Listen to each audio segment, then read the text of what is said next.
Hi guys, here's an important announcement for anybody who's got one of these.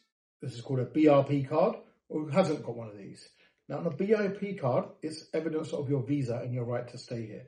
Usually it has your photo on it, your date of birth and place of birth at the back, your nationality, the type of visa you got, the date it was issued, and when it's expiring. Now, a lot of these BRP cards are expiring on the 31st of December 2024, despite people having permission to stay beyond that.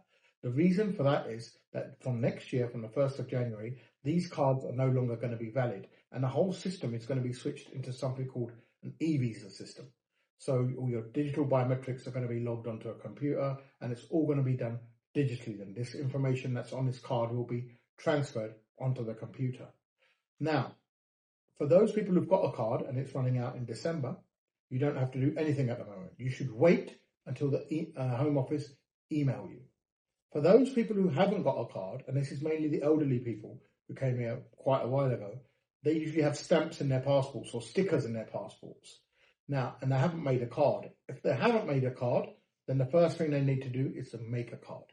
So please make a card, and that will bring them into the e-visa system. Then they just need to wait till November or December to see what the next steps are.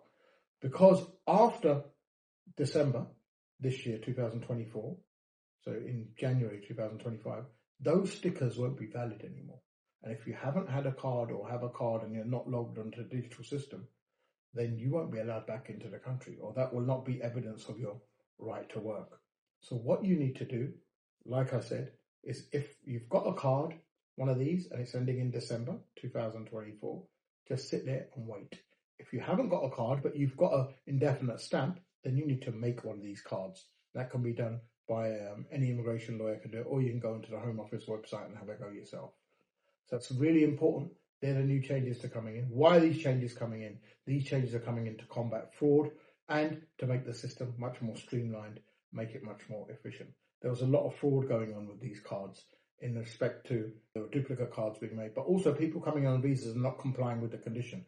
So you've got a lot of students who might have a card, but they're not going uni and they're already in breach.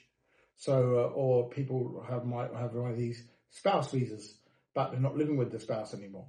But they still have a card and they can show it and they can get work and open bank accounts and driving licenses. So it's going to combat that fraud. So it's really important that you become part of this system. Otherwise, last thing you want to do is end up without any sort of status here or evidence of your status here.